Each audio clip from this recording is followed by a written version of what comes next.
बालीपुर गांव में पीलू लस्सी बेचती थी। पीलू की लस्सी बहुत बिकती थी। पीलू घरेलू तरीके से दही जमाती थी, अच्छी क्वालिटी का महंगा दूध खरीदती थी और दही जमाने में बहुत सावधानी रखती थी और बहुत अच्छे से घर में ही अलग अलग फ्लेवर्स बनाकर बेचा करती थी। पीलू की लस्सी लोगों को बहुत पसंद आती थी। उसकी दुकान के सामने कालू की भी लस्सी की दुकान थी। वो पीलू की तरक्की से जलता था। पीलू ग्राहकों को अपनी आवाज से बुलाती रहती है, लस्सी ले लो लस्सी, अलग अलग फ्लेवर्स की मीठी मीठी स्वादिष्ट घर के दही से बनी हुई लस्सी। ऐसी लस्सी आपको पूरे जंगल में कहीं नहीं मिलेगी। लस्सी ले लो लस्सी, गाढ़ी गाढ़ी लस्सी, गर्मी के मौसम में ठंडी ठंडी लस्सी। वहाँ पर टिल्लू आकर कहता है, कालू भैया तुम्हारी लस्सी खट्टी होती है। ओ भी बिल्कुल तुम्हारी तरह। तो कालू को गुस्सा आता है। अरे तो जाओ कहीं और जाकर लस्सी पी लो। हाँ मैं जा रहा हूँ पीलू की दुकान। ये सुनकर कालू बहुत गुस्सा करता है। टिल्लू पीलू की दुकान जाकर पूरे परिवार के लिए लस्सी ले लेता है। ये लो टिल्लू भैया लस्सी पूरे परिवार के लिए, मैंगो, केसर, स्ट्रॉबेरी फ्लेवर की। कालू सोच में पड़ जाता है। इस पीलू की लस्सी की दुकान बंद करवानी पड़ेगी। कोई तरीका सोचना होगा। अगर मेरी कमाई नहीं बढ़ी तो मैं गरीब हो जाऊंगा। ये पीलू मुझे गरीब कर देगी। उस रात कालू जंगल के बदमाश जाबाज चील के पास जाता है और उसे एक पाउडर लेकर आता है जिसको वो अपने दही में मिलाता है। अगले दिन कालू मिलावटी दही से लस्सी बनाता है और बेचने लगता है। लस्सी ले लो लस्सी, पंजाब, राजस्थान और उत्तर प्रदेश की प्रसिद्ध लस्सी। एक बार पियोगे तो बार बार पियोगे। ये लस्सी गर्मी में ठंडक पहुंचाती है। तो टिल्लू वहाँ आता है। अरे कालू भैया तुम कहाँ से ये लस्सी लेकर आए हो? वो सब छोड़, तू लस्सी के मजे ले टिल्लू। एक बार पी के तो देखो, बार बार पियोगे, लगातार पियोगे। ठीक है एक लस्सी दे दो। कालू टिल्लू को लस्सी देता है और टिल्लू एक के बाद एक 5 लस्सियाँ पी जाता है। अरे वाह कालू भाई क्या लस्सी पिलाए हो। इसके सामने तो पीलू की लस्सी पानी है पानी। एकदम गाढ़ी और शानदार लस्सी बनाई है तुमने। मैं अपने दोस्तों को भी यहाँ लेकर आता हूँ। कालू अपनी लस्सी में पाउडर मिला कर लस्सी बेच रहा था। इससे लोगों को उसकी लस्सी की आदत लग जाती है और जल्दी ही पीलू की दुकान खाली हो जाती है। कोई भी ग्राहक उसके पास नहीं जाता है और सिर्फ कालू के पास ही सब लस्सी पीने के लिए आते हैं। पीलू तुम जंगल छोड़कर भाग जाओ, तुम्हारी दुकान तो यहाँ नहीं चलेगी। मैं तो बर्बाद ही हो गई हूँ। ये अचानक से कालू आखिर कौन सा दही बना रहा है जिसकी लस्सी लोगों को इतनी पसंद आ रही है? उस रात पीलू अपनी दुकान बंद करके जा रही थी। वो बहुत उदास थी।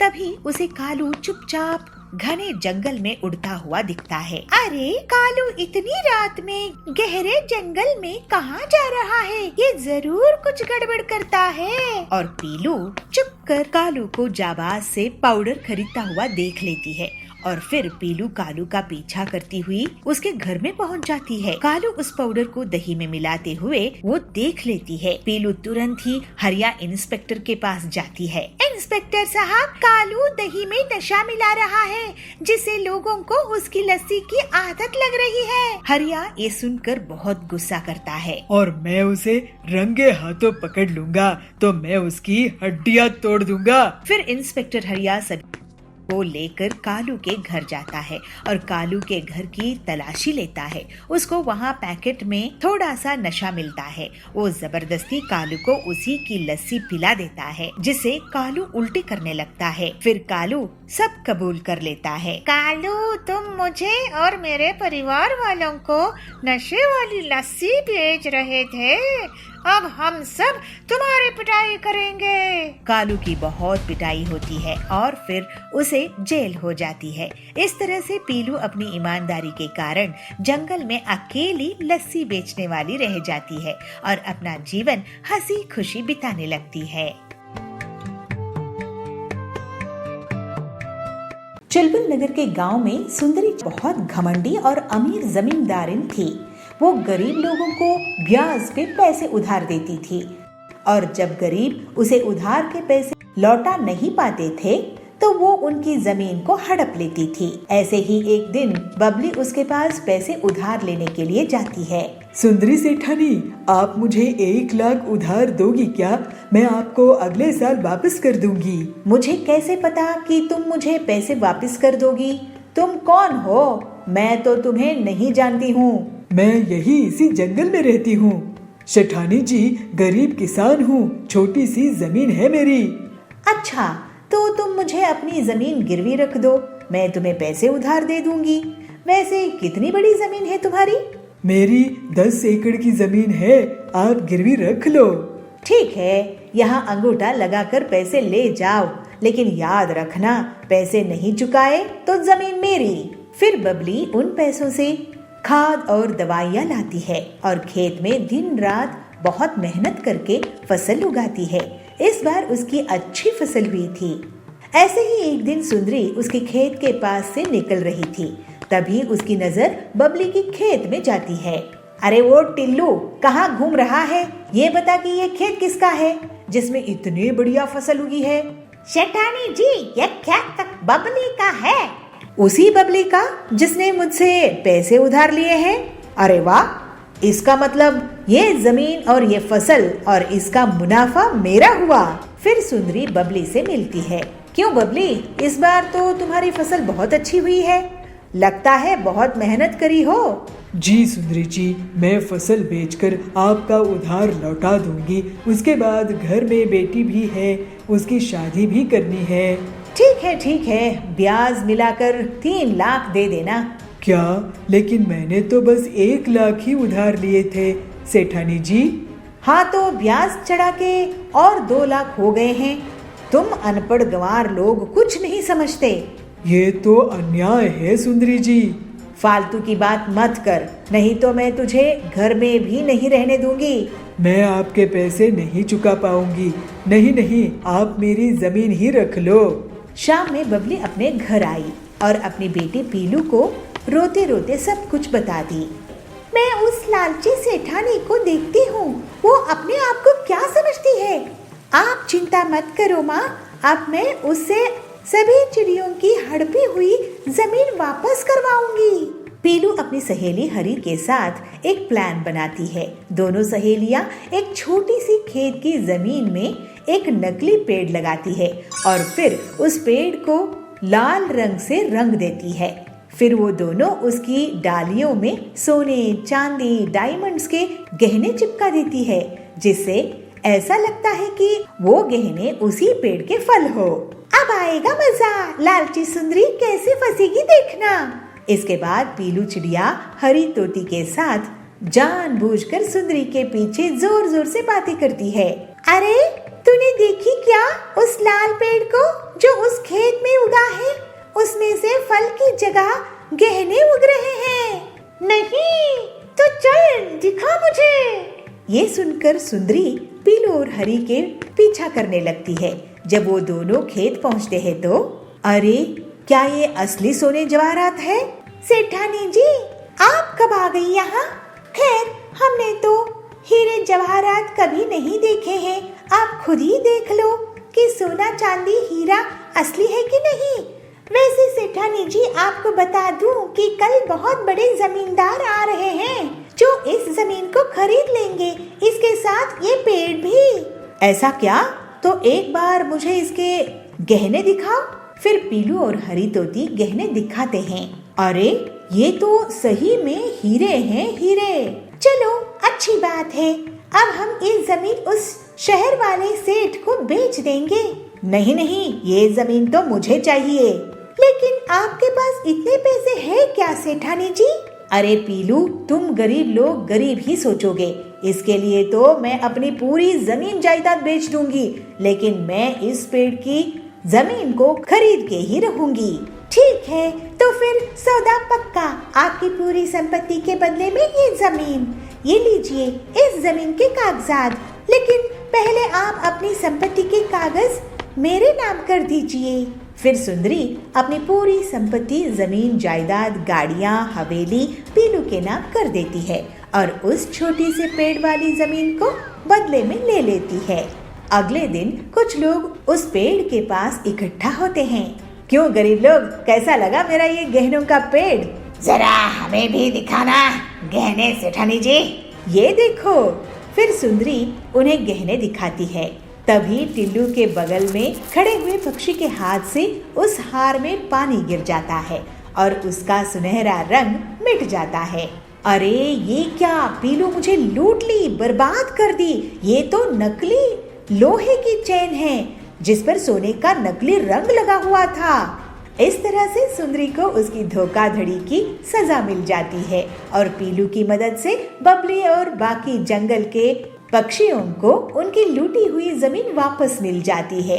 फिर सब खुशी खुशी रहने लगते हैं।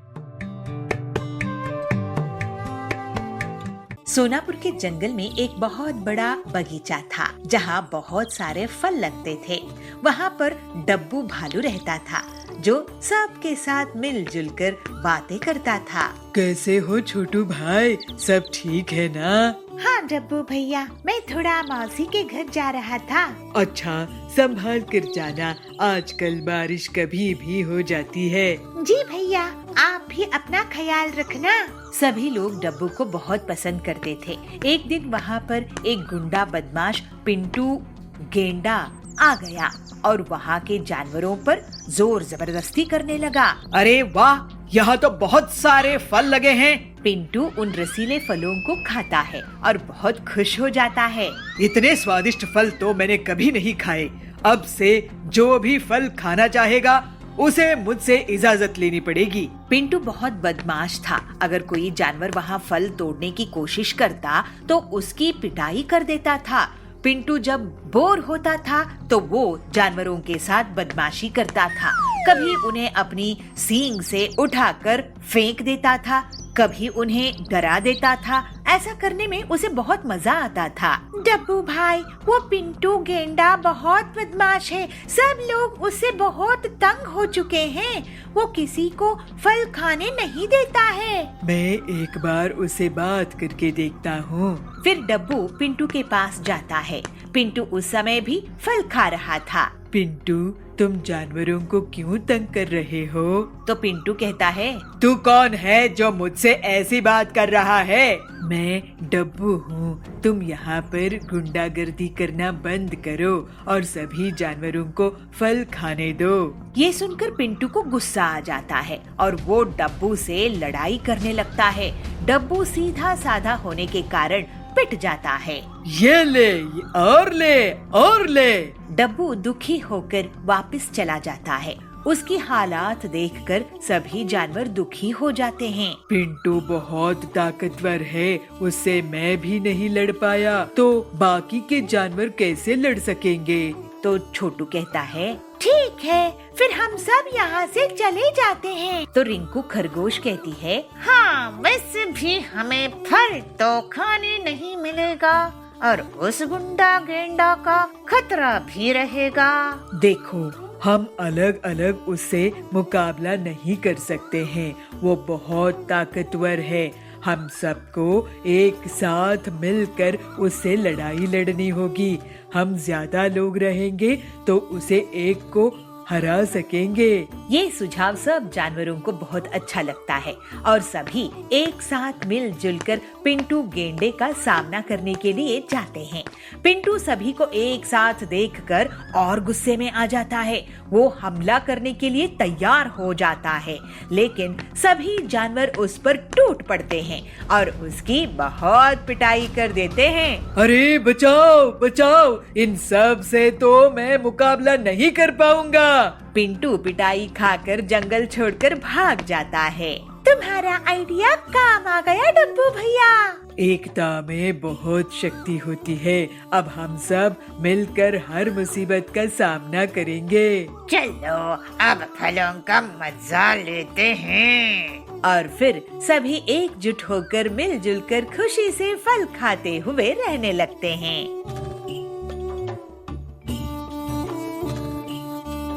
बड़े जंगल में शेर अपनी पत्नी शेरिया के साथ रहता था। शेर बहुत गुस्से वाला था, लेकिन अपनी पत्नी पर गुस्सा नहीं करता था। शेरिया कहती है, सुनिए जी, आप नहाया करो, आपसे बहुत बदबू आती है। क्या कहा मुझसे बदबू आती है?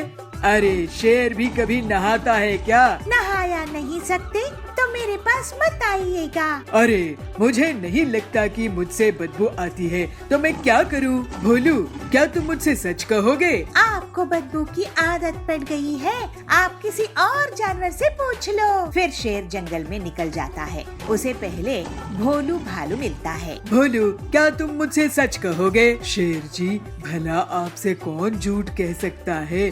पूछिए, क्या सच जानना चाहते हैं आप? मेरी पत्नी कहती है कि मुझसे बदबू आती है। क्या ये सच है? ये सुनकर भोलू सोच में पड़ जाता है। वो जानता था कि अगर वो कह देगा कि सच में शेर से बदबू आती है तो शेर उसको मार देगा। मेरे ख्याल से शेर जी आपको रिंकू खरगोश सच कह पाएगा, क्योंकि उसकी नाक बहुत तेज, वो अच्छे से सूंघ लेता है। मेरी नाक उतनी अच्छी नहीं है। फिर दोनों रिंकू खरगोश के पास जाते हैं। रिंकू, क्या मुझसे बदबू आती है? रिंकू सोच में पड़ जाता है कि भोलू ने उसे फंसा दिया है। अरे अगर मैं शेर को सच बता दिया कि इससे कितनी ज्यादा बदबू आती है तो मेरा काम खत्म कर देगा। रिंकू बहाना बना लेता है। शेर जी, मेरी नाक में मिट्टी घुस गई है। मेरे ख्याल से आपको सच पिग्गू बता सकता है, उसकी नाक बहुत बड़ी है। देखो भोलू, रिंकू, मुझे मूर्ख मत समझो।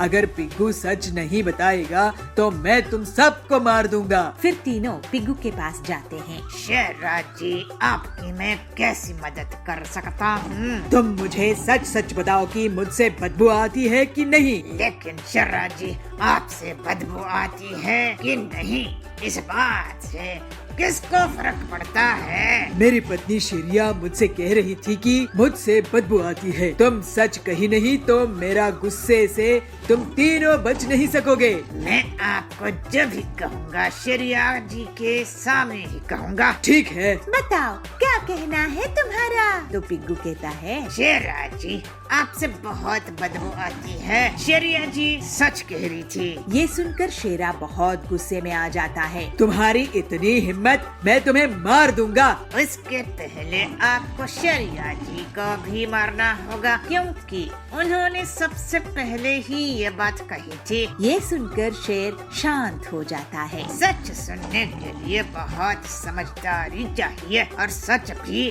सही समय पर सही लोगों से कहना चाहिए। इस तरह से शेर सबकी बात मानकर नहाने की आदत डाल लेता है और धीरे धीरे सच सुनने की आदत भी उसके अंदर आ जाती है, जिससे उसका भला होता है। क्रिसमस डे था। मोहल्ले के सभी बच्चे इकट्ठे होकर खेल रहे थे। उन बच्चों के साथ टिंकू और पिंकी भी खेल रहे थे। तभी उनके सोसाइटी के एक अंकल उनके पास आते हैं और उनसे कहते हैं, अरे बच्चों, तुम क्या कर रहे हो? आज क्रिसमस है, तुम कुछ कर क्यों नहीं रहे? हम क्या करें? चलो एक कंपटीशन करते हैं। आप सभी बच्चे मिलकर अपना अपना क्रिसमस ट्री सजाओ। जो भी बच्चा सबसे अच्छा क्रिसमस ट्री सजाएगा उसे मैं गिफ्ट दूंगा। बच्चे ये सुनकर बहुत खुश हो जाते हैं और भागते हुए अपने अपने घर जाते हैं और अपने अपने मम्मी पापा से पैसे मांगने लगते हैं। टिंकू और पिंकी भी अपने मम्मी पापा से पैसे मांगते हैं। पापा, हमें क्रिसमस ट्री सजाना है, पैसे दो ना। ये लो, ये तो बहुत कम है, इनसे क्या होगा? तो कितने चाहिए? पापा ज्यादा पैसे दो ना, इतने में कुछ नहीं आएगा। 500 रुपए देकर टिंकू पिंकी को देते हैं। टिंकू पिंकी वो पैसे लेकर बाजार चले जाते हैं और क्रिसमस ट्री देखने लगते हैं। तभी उन्हें एक दुकान में एक क्रिसमस ट्री दिखाई देता है। तभी दो बच्चे उस दुकान वाले के पास आते हैं। मालिक, हमें कुछ खाने को दे दो ना, 2 दिन से कुछ खाया नहीं है, आपका बड़ा उपकार होगा। ए,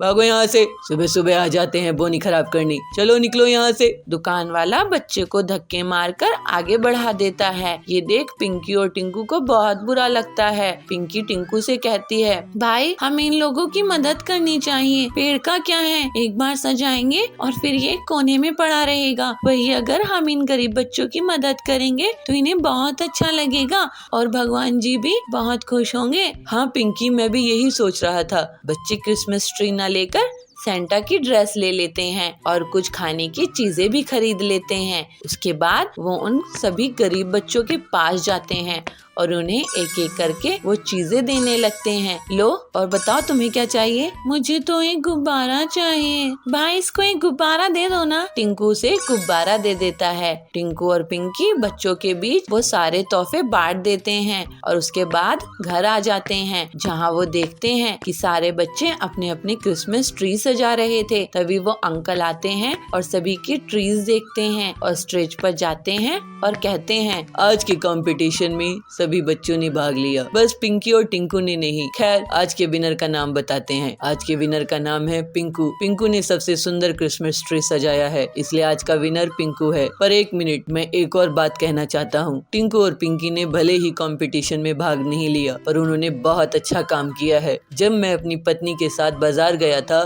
तो मैंने देखा ये दोनों बच्चे सेंटा की ड्रेस पहनकर खाने की चीजें खरीद रहे थे। मैंने पीछा किया तो पाया कि ये गरीब बच्चों के बीच वो गिफ्ट बांट रहे थे, जो बहुत अच्छा काम है। बच्चों स्टेज पर आओ। टिंकू और पिंकी स्टेज पर जाते हैं। सभी उनके लिए तालियां बजाते हैं। बच्चों मुझे तुम पर फक्र है, तुमने आज सही मायने में क्रिसमस मनाया है, गरीब बच्चों को भी गिफ्ट दिया, ये बहुत बड़ी बात है। टिंकू और पिंकी भी आज मदद करके बहुत खुश थे और रात को उन्होंने अपने मम्मी पापा के साथ मिलकर क्रिसमस का केक काटा और बहुत मस्ती की। एक बार की बात है, सोनू लोमड़ अपनी बहन चिंकी बंदरिया और मम्मी मोना गीदड़ और पापा महेश के साथ शॉपिंग करते हुए बाजार से घर आ रहा था। तभी महेश अपने बच्चों और पत्नी से कहता है, क्यों ना इस संडे हम सभी घूमने चले, बहुत समय हो गया है हमें कहीं भी घूमने गए हुए और बच्चे भी घर पर पड़े पड़े बोर हो गए होंगे, क्यों है ना बच्चों? हाँ पापा, हम घर में पड़े पड़े बोर हो गए हैं, हम इस संडे घूमना चाहते हैं और आप हमें कहाँ पर लेके जाओगे पापा घूमने के लिए, बताओ ना। बच्चों मैं तो तुम्हें कहीं भी घुमाने के लिए ले जा सकता हूँ, लेकिन मैं तुमसे जानना चाहता हूँ कि तुम्हारा कहाँ पर घूमने का मन है, हम वहीं चलेंगे ताकि तुम्हें बहुत अच्छा लगे। पापा हम सभी आपके साथ इंडिया गेट घूमना चाहते हैं, आप हमें घुमाने के लिए इंडिया गेट ही लेकर चलिए। मुझे तो पता ही था तुम यही बोलोगे, कब से तुमने यही जिद कर रखी है। चलो अब इस संडे हम इंडिया गेट ही घूमने चलते हैं। अब बच्चे राजी हैं तो क्या कर सकते हैं। दिन बीते और संडे आ गया। सभी घूमने जाने के लिए तैयार थे। सभी घर से बाहर निकलकर एक ऑटो पकड़ते हैं और उसमें बैठकर घूमने के लिए चल देते हैं। शाम हो जाती है। वो लोग घूमने के बाद घर आने लगते हैं, लेकिन रास्ते में जाम होने की वजह से उनका ऑटो एक पोस्ट ऑफिस के सामने रुक जाता है। सोनू उस ऑफिस को देखकर कहता है, पापा ये कौन सा ऑफिस है? अरे सोनू पढ़ो तो, ये पोस्ट ऑफिस है। मगर पोस्ट ऑफिस किस लिए होता है? तभी उनका ऑटो रिक्शा आगे चलने लगता है और वह घर जाने लगते हैं। तो उनकी मम्मी उनसे कहती है, बच्चों तुम्हें पोस्ट ऑफिस के बारे में जानना है ना, चिंता मत करो, तुम्हारे लिए मेरे पास पोस्ट ऑफिस से जुड़ा एक काम है। उसके बाद तुम्हें पता चल जाएगा कि पोस्ट ऑफिस किस लिए होता है और इनका क्या काम होता है। घूमने की वजह से बच्चे बहुत थक जाते हैं, इसलिए वे घर जाते ही अपने कमरे में जाकर सो जाते हैं। अगले दिन मोना गीदड़ के पास उसकी बहन आरती का फोन आता है। तभी चिंकी कहती है, मम्मी मौसी का फोन आ रहा है। फोन उठाओ चिंकी और मौसी से बात करो। मैं अभी काम कर रही हूँ, उसके बाद उनसे बात करती हूँ। ठीक है मम्मी। चिंकी फोन उठा लेती है और कहती है, हेलो बेटा चिंकी। हाँ मौसी। बेटी तुम्हारी मम्मी कहाँ है? मौसी मम्मी तो अभी काम कर रही हैं, इसलिए उन्होंने कहा कि मैं आपसे बात कर लूं। अच्छा बेटा, तो अपनी मम्मी से पूछकर बता देना मुझे कि मैंने जो पार्सल भेजा था वह मिला क्या? ठीक है मौसी, मैं आपको पूछकर बता दूंगी। थोड़ी देर बाद चिंकी अपनी मम्मी से कहती है, मम्मी मौसी पूछ रही है आपको उनका पार्सल मिला क्या? नहीं बेटा, जाओ सोनू को भी बुला के लाओ। आज तुम दोनों के पास पोस्ट ऑफिस में जाकर मौसी के पार्सल के बारे में पूछने का काम है। ठीक है मम्मी। दोनों पोस्ट ऑफिस के लिए चल देते हैं। वहाँ पहुँचकर वे देखते हैं कि बहुत सारे काउंटर्स बने हुए हैं। कहीं पर स्पीड पोस्ट लिखा है, कहीं पर पोस्ट लिखा है, कहीं पर मनी ऑर्डर लिखा है। उन्हें इंक्वायरी का काउंटर दिखा तो वे दोनों वहाँ पर जाते हैं और कहते हैं, मैडम मेरी मौसी ने कोई पार्सल भेजा था, वे आ गया क्या? बच्चे, ऐसे पार्सल के बारे में नहीं पता चलता है। तुम मुझे पहले अपनी मौसी का नाम और एड्रेस बताओ, तभी तो मैं कुछ बता पाऊंगी। मैडम मौसी का नाम तो आरती है, मगर हमें एड्रेस नहीं पता। कोई बात नहीं, तुम घर जाकर अपनी मम्मी से अच्छे से पूछ कर आना, फिर मैं तुम्हें बता दूंगी। ठीक है मैडम। वे दोनों घर जाकर अपनी मम्मी से बताते हैं। मम्मी बच्चों को कस्टमर ID लिख कर देती है और वे दोनों फिर से पोस्ट ऑफिस चले जाते हैं। ये लीजिए मैडम, और अब हमें बताइए कि हमारा पार्सल कहाँ है। ठीक है बच्चों, 1 मिनट रुको, मैं कंप्यूटर में चेक करके बताती हूँ। बिल्ली कंप्यूटर पर चेक करने के बाद कहती है, बच्चों तुम्हारा पार्सल 2 दिन बाद तुम्हारे घर पर पहुँच जाएगा। किसी प्रॉब्लम की वजह से वह थोड़ा लेट हो गया है, मगर 2 दिन बाद वे तुम्हारे घर पहुँच जाएगा। और अब तुम फिक्र मत करो बच्चों, और घर जाकर अपनी मम्मी से बता दो। ठीक है। दोनों भागते हुए घर जाते हैं और खुशी खुशी अपनी मम्मी से सब बता देते हैं। तो देखा ना बच्चों, अब तुम्हें पता चल गया ना कि पोस्ट ऑफिस में क्या होता है। पोस्ट ऑफिस की मदद से हम कोई भी सामान कहीं पर भी भेज सकते हैं, चाहे वे कितनी भी दूर क्यों ना हो। हाँ मम्मी, अब हम समझ गए हैं कि पोस्ट ऑफिस का क्या काम होता है। तो दोनों बच्चे आज पोस्ट ऑफिस के बारे में जानकर बहुत खुश थे, क्योंकि उन्हें आज एक नई चीज के बारे में पता चला था। राहुल बंदर और सपना खरगोश दोनों बहुत शरारती बच्चे थे। इन दोनों को जितना भी घुमा इन्हें हमेशा ही कम लगता था। आखिर वैसे भी बच्चे ही तो थे। दोनों बच्चे स्कूल जाते थे। एक दिन वहाँ से लौटते हुए बारिश होने लगती है। सभी बच्चे बारिश के पानी में उछलते कूदते हैं, मस्ती करते हैं। तभी वे दोनों देखते हैं कि कुछ बच्चे कागज की नाव बनाकर पानी में तैरा रहे थे। उन्हें देखकर वह भी नाव बनाते हैं और पानी में तैराते हैं। अरे राहुल भैया, अब बहुत मस्ती हो गई है, चलो घर चलते हैं, हमें बहुत देर हो गई है, मम्मी हमारा इंतजार कर रही होगी। हाँ सपना, मैं तो बारिश के चक्कर में घर जाना ही भूल गया था। चलो अब जल्दी से चले, वरना मम्मी बहुत गुस्सा करेंगी और हमें बहुत डांट पड़ेगी। दोनों बच्चे घर जाते हैं तो उनकी मम्मी पिंकी हिरन बहुत गुस्से में होती है और बच्चों के घर आते ही वे उन्हें डांटना शुरू कर देती है। कहाँ थे तुम दोनों, इतना लेट कैसे हुए? मम्मी वो हम बारिश में थोड़ी सी मस्ती कर रहे थे, बस इसलिए लेट हो गए। अब से हम कभी ऐसा नहीं करेंगे मम्मी, हमें माफ कर दीजिए ना। अच्छा ठीक है, अब पहले नहा लो अच्छे से। बारिश का पानी बहुत गंदा होता है और तुम उसी में से निकल कर आ रहे हो। चलो फिर उसके बाद खाना खा लो, चलो आओ। दोनों बच्चे अच्छे से नहाकर खाना खाने लग जाते हैं। शाम को उनके पापा कैलाश हाथी घर पर आते हैं। बच्चे टीवी देख रहे थे। तभी वे देखते हैं कि टीवी में एक बोट पर सभी बहुत मजे कर रहे हैं। तो इसे देखकर बच्चे अपने पापा से कहते हैं, पापा आपने हमें बाइक पर घुमाया और एरोप्लेन में भी, मगर आपने हमें अभी तक पानी की बोट की सवारी नहीं कराई। बच्चों तुम तो अभी बहुत छोटे हो, मैं इतना बड़ा हो गया हूँ मगर मैं खुद अभी तक पानी का सफर नहीं किया हूँ। पापा हमें कुछ नहीं पता, हमें तो घूमना है बस। बच्चों पापा ने मना किया ना, जिद नहीं करते। चलो अब अपने कमरे में जाओ और सो जाओ, सुबह स्कूल भी जाना है, चलो। दोनों बच्चे उदास होकर गीली आंखों से अपने कमरे में चले जाते हैं। ऐसे ही कुछ दिन बीत जाते हैं। वह अपने स्कूल से लौटते हैं तो एक दिन उनके पापा उनसे कहते हैं, बच्चों आज से हम सभी में से कोई भी जमीन पर ना तो कुछ खाएगा और ना ही कुछ पिएगा। ये सुनकर बच्चे हक्के बक्के रह जाते हैं। उन्हें कुछ समझ नहीं आता है कि पापा ने क्या कहा। तब पिंकी बच्चों से कहती है, अरे पापा हमें कल ही पानी की सैर करवाने के लिए ले जा रहे हैं बच्चों। पापा ने हमारे लिए एक क्रूज की टिकट बुक की है और हम वहाँ पर पूरा 1 हफ्ता रहेंगे। क्या सच में पापा? हाँ बच्चों। दोनों बच्चे बहुत खुश हो जाते हैं और खुशी से नाचने झूमने लगते हैं। अगले दिन वे अपने पापा के साथ एक क्रूज पर जाते हैं और वहाँ का नजारा देखकर दोनों बच्चे बहुत खुश होते हैं। बच्चों ये तो कुछ भी नहीं, हमारा रूम भी बहुत अच्छा है, और चलो वो दिखाता हूँ। सभी रूम के अंदर जाते हैं।